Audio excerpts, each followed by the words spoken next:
Honor of practicing with these two gentlemen, Dr. Albert Solnit, who wrote one of the definitive textbooks on occlusion and occlusal correction, and Dr. Everett Payne, the developer of the additive wax technique, who taught me to see with my mind and not my eyes. What's important to understand is where occlusion started, and it actually started in the 30s, and interestingly enough, with an otolaryngologist by the name of Costin. And Costin believed that the cause of all the symptoms that he saw was the result of his patients losing their molars, with the resultant loss of posterior support and pressure on the TM joint.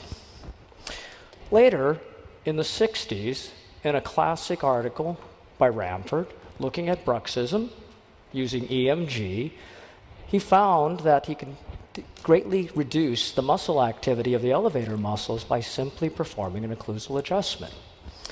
And this is what he concluded, that any type of occlusal interference, when combined with nervous tension, would initiate bruxism. And he concluded bruxism may be eliminated by occlusal adjustments. And so it was. This is what I was taught, and this is what I taught. And the problem is, this is a classic example of linear thinking.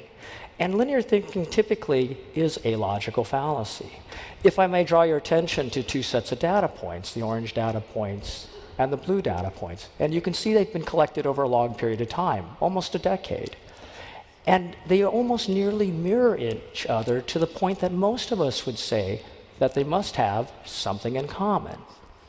But when I tell you what those data points represent, the orange are the cases of diagnosed autism in the US, and the blue is the sales of organic food, you can see that we have to be careful that correlation does not imply causation.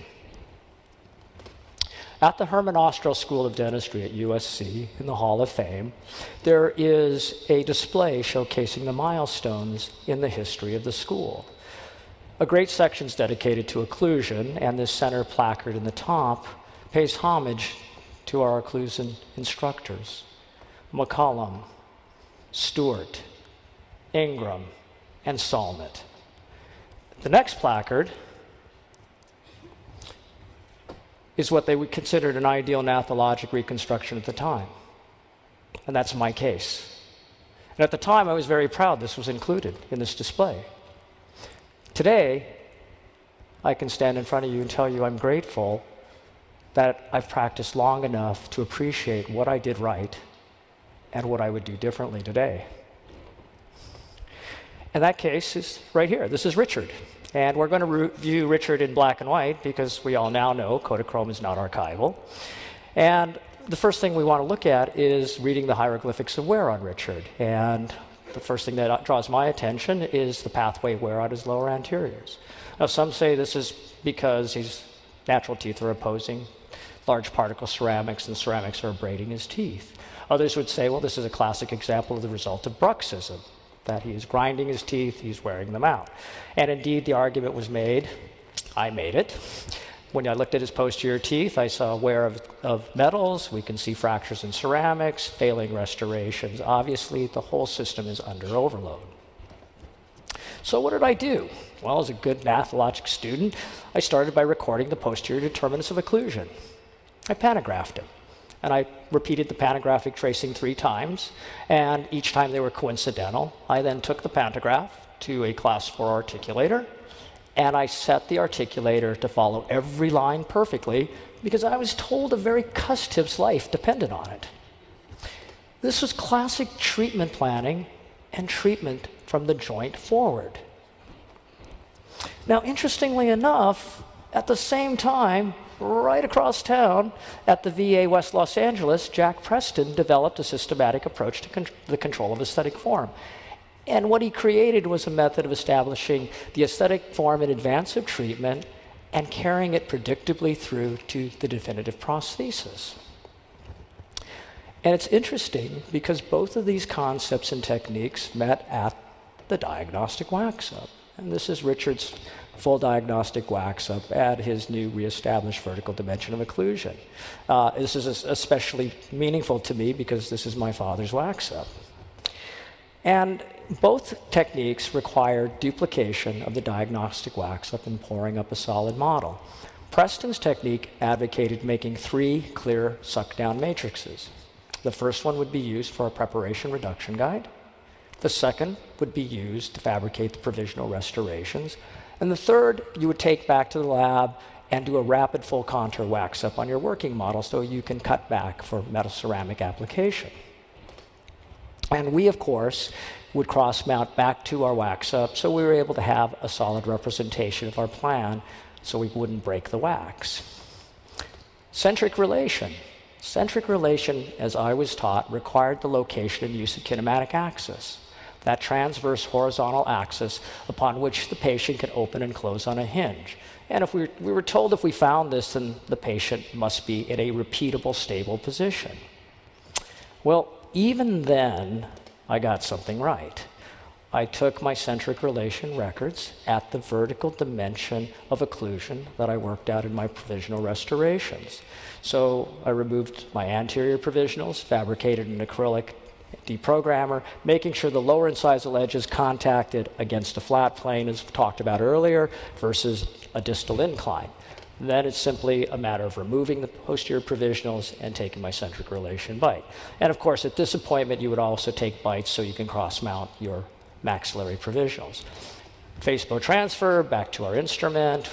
You see, we have our mounted working casts, we have our cross-mounted provisionals, and of course, the last thing we had to do was fabricate a custom incisal guide table in order to maintain the anterior guidance that we tested in the provisional restorations.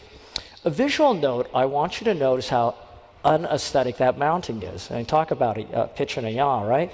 And the problem is with instrumentation that located kinematic axis, it also used a split arm face bow. So we ended up with mountings like this that we had to learn to work around, and I'll address that a little bit later today.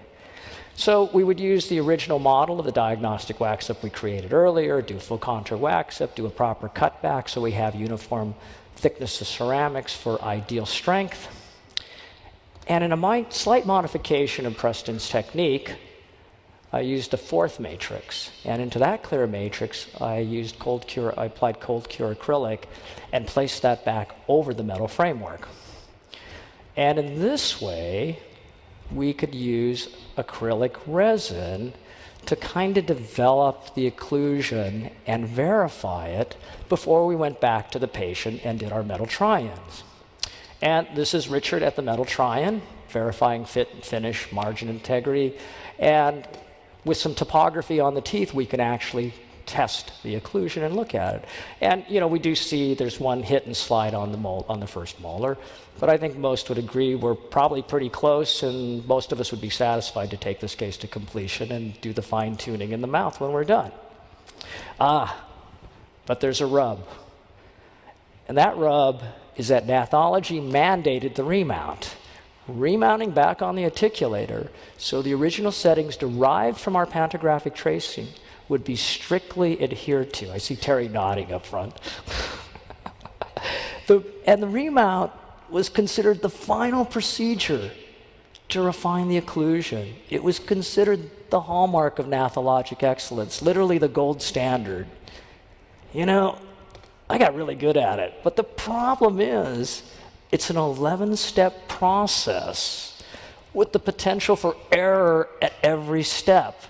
And each one of those errors could be carried forward geometrically. So something interesting happened. Charlie Stewart, pre-1973, spoke to sequence of treatment, instrumentation, diagnosis, and he referred to treatment as coalition. And sometime after 1978, Charlie then spoke to resolution. Resolution before reconstruction, locating a physiologic and stable joint position, then instrumentation, diagnosis, and coalition. And this is Richard's case. Excuse me, 28 single unit metal ceramic, full occlusals, porcelain occlusals. And boy, did I get grief for this. I was told I should have used full gold occlusals. This case would fail. I would have egg on my face. Hey, I was young. What did I know? So the frontal view of Richard's final case, But the best view of Richard's case is he's still a patient of mine. And here we are 3 decades later. And while I'm happy to say he hasn't broken any of the ceramics, the interesting thing and the notable learning moment I want you to focus on is look at the pathway wear that has occurred on his lower anterior teeth. We're not talking dissimilar materials. We're not talking ceramic against natural teeth. We are now talking ceramic against the same ceramic.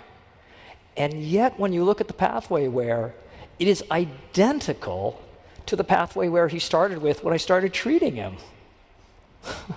So I think I can safely stand in front of you and tell you our responsibility is to help our patients get worse at the slowest rate possible. I think Morey Amsterdam had it right. The name of the game is survival in the treatment of the advanced case.